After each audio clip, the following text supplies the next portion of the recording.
Wanted to talk about a different perspective on death because there's so much fear around death. So Dr. Mark Kalina, he practices internal medicine as well as works with hospice, right? Yes. So And assisted dying, great. which is a new movement. Number one fear in life is fear of death.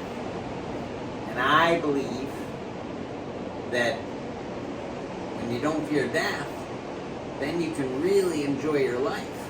I would say, from my experiences in helping people die and in helping people live, that death is just another thing. We're all going to die. We all know that. Mm-hmm. And it can be super beautiful and peaceful. And the lead up can be peaceful. So we've constructed, I think, in our society, partly because the medical system does so well financially with taking care of people. It's a known fact that in the last 6 months of life, people spend more on their health care in the last 6 months of life than they do actually in the rest of their life combined, and it's all usually for naught because it becomes a war against death. And I don't know, death is inevitable, and again, it can be really peaceful and really beautiful. And yes, I don't know what happens after death. Is there a reincarnation? Where does it? No one knows these things. Everyone pontificates about it, but the truth is, it's part of life, and whether there's rebirth or there's not, it's really kind of irrelevant because there's so much we don't understand, and there is nothing to fear but fear itself. Right. That is so well put. Yeah, it just seems like people end up being on life support systems and medication and this and this and this. A lot of times I see people just so that they can breathe, even though their quality of life is so limited and probably poor. Just so that they can live just a little bit longer. Yeah. I have a lady on hospice right now, and she's so determined to live to Thanksgiving so she can have one more round with her, I don't know, whatever she believes Thanksgiving is going to bring. And it just creates suffering for all around, including the hospice workers who are trying to take care of her and her family. And she's still trying to be in control. And I understand that's a super common thing. That's why, I think a big part why the biggest death rate is in December and January, right after the holidays, right after Christmas, right after New Year's, right after Thanksgiving.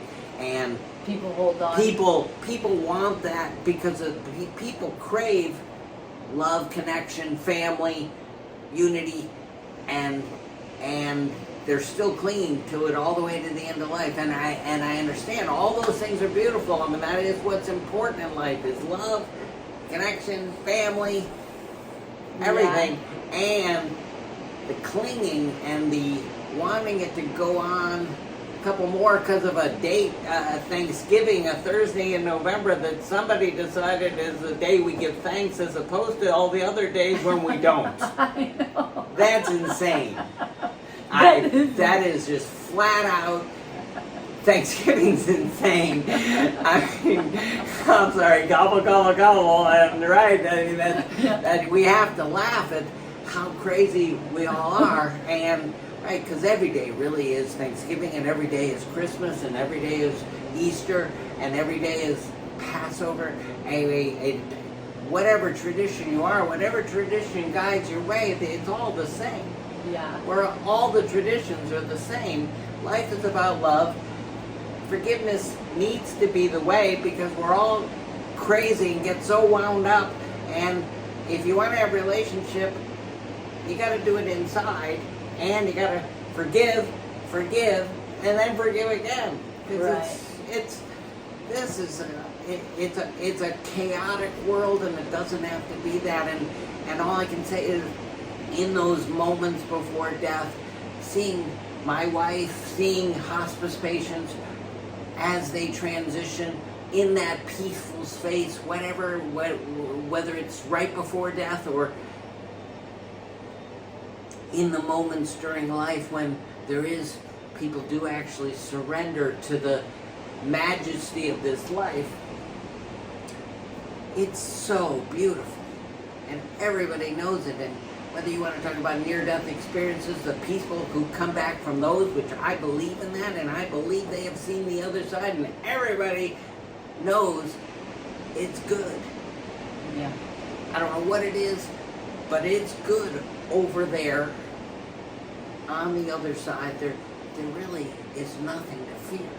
Right. And yes, I'm all for people trying to stay healthy and to be healthy and to eat well and to take care of themselves, but it's not about, I've always wrestled with, it's not about the food that you eat, it's about the love that you share.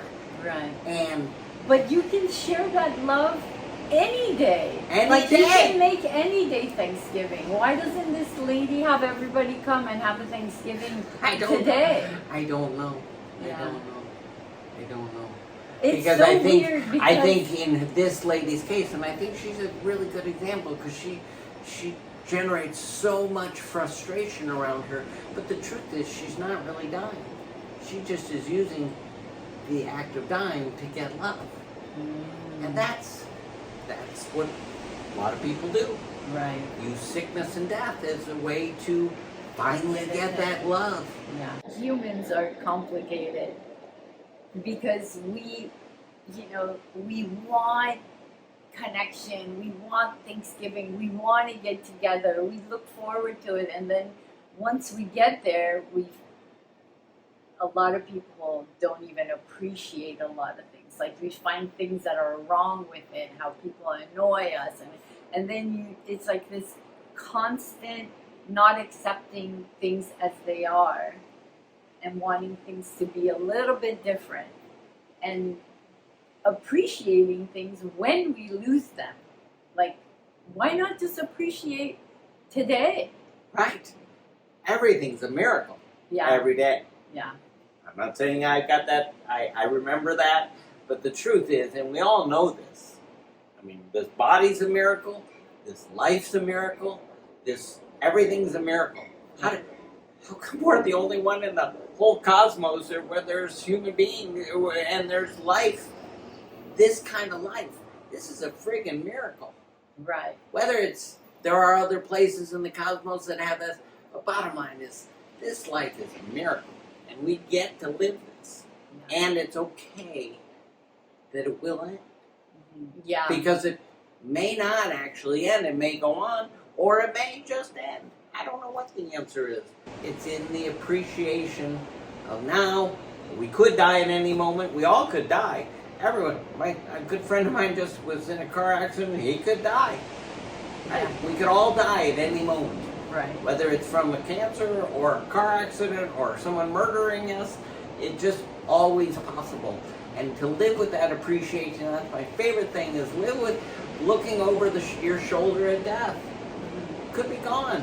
Yeah. So then you turn, okay, if I'm going to be gone tomorrow, what do I want to say? Because those are the best conversations people ever have, is that on the deathbed or in the weeks before death, those reunions, okay, I forgive you, yeah, that was the craziest thing, I'm sorry, I was such an asshole, and, right. What do you think was one of the deaths that you remember, like someone passing away, that was most beautiful? Oh, How many deaths have you been around? I've been around a lot, just at the bedside. I did that when I was young. Mostly people... But like hundreds? Oh, hundreds, yeah.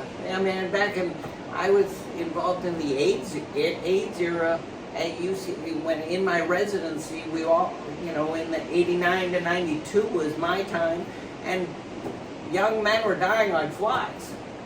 And so I learned to be around it. I learned to take care of it. I learned to treat it with reverence and see the beauty and give comfort. I mean, my job was to give comfort and right. The most tragic cases is when people who were old and had an underlying inability. There was no way they were going to go on because they had underlying conditions like cancer, heart disease, AIDS, sickness and they still were clinging to life, and we put them on breathing machines and forced air into their body and kept them alive. That to me is tragic beyond tragic. And it's really good for the medical system because that's where money's made. And that's just tragic. That's not peaceful. Say more. Oh, because it's not peaceful. Yeah, because you're constantly interfering with life, with nature. Right. Yeah. And I'm not saying the ICUs in the world are bad places. Of course, if you have a car accident and you can keep someone alive and then and bring them back to life so they can continue to live life, that's great. If you can reverse an illness, that's great in the ICU. But most ICUs are filled up with people who have terminal diseases and may not and just can't deal with it. That's tragic. That is. Yeah, it just seems like... And now their families can't even come in there anymore because of the COVID rules, so they end up dying alone on machines with people who don't know them taking care of them. And sometimes that can be sweet because nurses and hospital people can be incredible, but that's not who you want to be with. Yeah. But that's the medical model. Yeah, my dad wasn't doing very well, and as soon as my sister brought him home, like within a day or two, he passed away. It's like sometimes the body just wants to hold on until they feel comfortable, I guess, right? It's the ability to fail safe and to let go. Yeah. And that's whether that's falling asleep at night, that's every night we practice that, or it's the end of life. Is can we let spirit, whatever you want to call it, God, you know, whatever the words are, but to the way it is to be, and just get out of our own way so we don't hurt ourselves anymore. So what got you into this? Like, what attracted you to death? It was the AIDS era and all those young men that we tortured. Yeah. And how do we torture? Well, by medicalizing it. Yeah. And I again, that was also, I mean, the funnest. I mean, infectious disease and treating people and watching them get better. But the AIDS era, they had the bottom line is that they got them better, and then they came back the next week because they had no immune systems. So, and now AIDS is very different because we can support their you know, the medicines that can keep them going. So it's a whole different thing. But back in the late 80s and early 90s, but there was no way to really help them, and we weren't having real conversations. And when all the residents and all the attendings, nobody would talk about it. It made me insane. Yeah. It was. Anyway, I can remember those faces, the faces of fear, and I've seen it in not just AIDS and people with heart. Anyway, it's the face of fear. There's two paths, and it's the face of fear or the face of love and safety. Yeah. And I think it can be preserved, and not in all cases, and you know, but it can if we make it real, if we talk about it, if we get real, and you can plan your end of life. And that's one of my favorite things is actually helping people to plan their end of life. Have conversations in advance. Yeah. Let's not get the elephants in the room. Yeah, I think the fear stops people from actually even wanting to talk about it. Right. Yeah. And then if you don't talk about it, if you don't write it down what your wishes are, you end up in the system and swept away and being on a ventilator. And that's, I don't think that's what's meant to be. Well, it also feels like sometimes when like people that are in charge of making these tough decisions, whether somebody should stay on a ventilator or just let nature take over, there's that guilt behind, my God, I need to do everything I can to keep this person alive, and they feel guilty for feeling like they're the cause of the the past guilt, all the past issues. That's where the forgiveness matters and brings you into the current moment, so you can have a clean slate and do the right thing for that person, for yourself. It brings clarity. What do you mean forgiveness? How do you apply forgiveness in this matter?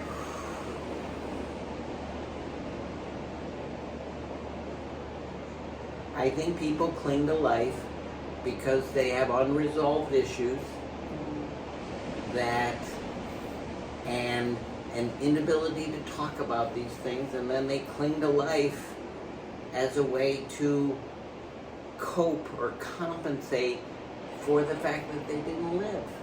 We all do wake up, and it's better to wake up early than to wait till we're crossing over.